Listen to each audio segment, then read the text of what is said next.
السلام علیکم، welcome to Iram voice channel. پیارے محترم ناظرین، آج میں آپ کو جو واقعہ سنانے جا رہی ہوں اسے سن کر آپ کی روح کانپ جائے گی۔ خاموشی میں بیٹھ کر کانوں میں ہینڈ فری لگا کر توجہ کے ساتھ یہ واقعہ سنیے گا۔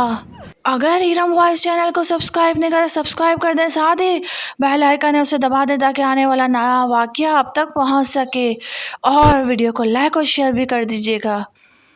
پیارے ناظرین، جیسا کہ آپ جانتے ہیں یہ جادو، ٹونا، چلہ کشی، یہ سب جو ہے وہ جہنم میں لے جانے والے کام ہے جو کہ کالے طریقے سے اگر کیے جائیں۔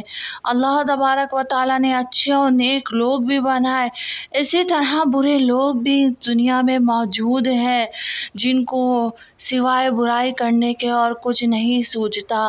واقعہ کچھ یوں ہے کہ میری ایک دوست، اس کی شوہر کی مومانی تعویذ گنڈے کرنا ان کی فطرت میں شامل جیسے ہو گیا تھا۔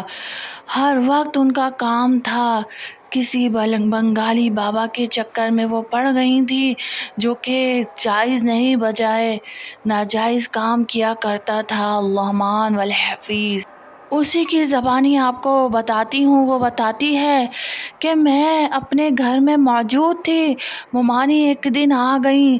آنے کے بعد میں کیا دیکھتی ہوں کہ مومانی نے سانس لیا، سانس لینے کے بعد کہنے لگی کچھ کھانے کو ہے؟ میں نے کہا نہیں، امی کی طبیعت صحیح نہیں، کیا پتہ ابو باہر سے لے کر آئے۔ انہوں نے کہا چلو ٹھیک ہے میں بنا دیتی ہوں۔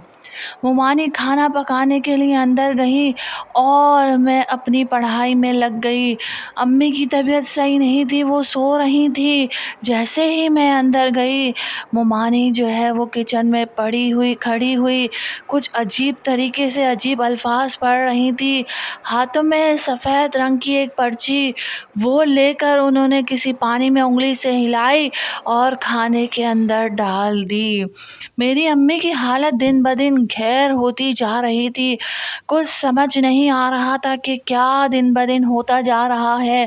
بہرحال امی اٹھی تو انہوں نے امی کو اپنے ہاتھوں سے کھانا کھلایا۔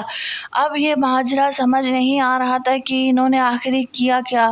میں نے سوچا امی کو بتاؤں یا ابو کو بتاؤں، سمجھ نہیں آ رہی تھی کیونکہ گھر میں ویسے ہی امی کی حالت کو لے کر سب پریشان تھے۔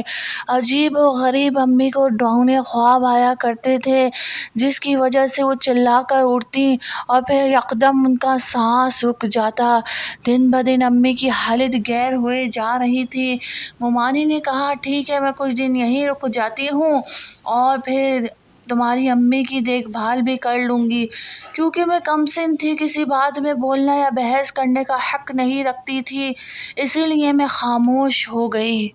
ہمارا گھر بہت بڑا تھا اور مومانی کی عادت تھی گھنٹوں پڑھائی کرنے بیٹھتی تھی تو دروازہ بند کر دیا کرتی تھی اور کہتی تھی میں تلاوت قرآن کر رہی ہوں، کوئی مجھے ڈسٹرب نہ کرے۔ دروازہ بند کر کے وہ ان کی عادت تھی کچھ پڑھا کرتی تھی، لیکن کسی کو کچھ نہیں معلوم تھا آیا یہ تلاوت قرآن کر رہی ہیں یا پھر کچھ اور کر رہی ہیں۔ ایک دن مومانی دروازہ بند کر کے اندر کچھ پڑھائی کر رہی تھی، یہ اتفاق ہے کہ وہ کنڈی لگانا بھول گئی، صرف دروازہ ہی بند تھا۔ کم سنی تھی میری، لیکن وہ منظر میں بھول نہیں سکتی، اور میری امی حسب معمول غنودگی میں پڑی ہوئی تھی۔ امی کو دیکھ کر میں نے امی کو اٹھایا لیکن امی نہ اٹھی۔ پھر میں نے کہا چلو مومانی کے ساتھ کچھ ٹائم اسپینڈ کر لیتی ہوں، یہی سوچتے ہوئے میں آگے بڑھی۔ آگے بڑھنے کے بعد میں نے بجائے دروازہ کھٹکھٹانے کے دروازہ کھول ڈالا۔ اچھا میں بھول گئی تھی کہ مومانی نے مجھے کہا تھا کہ تقریباً 5 سے 7 گھنٹے مجھے مت چھیڑنا، اور میں پڑھائی کر رہی ہوں، تمہارا کھانا کچن میں رکھ دیا ہے، لیکن میرا ہوم ورک ہو چکا تھا، اس وجہ سے میں بہت گھبرا رہی تھی۔ گھبراتے گھبراتے میں مومانی کی طرف چل دی۔ جیسے ہی دروازہ کھولا تو اندر کا منظر دیکھ کر میرے رونگٹے کھڑے ہو گئے۔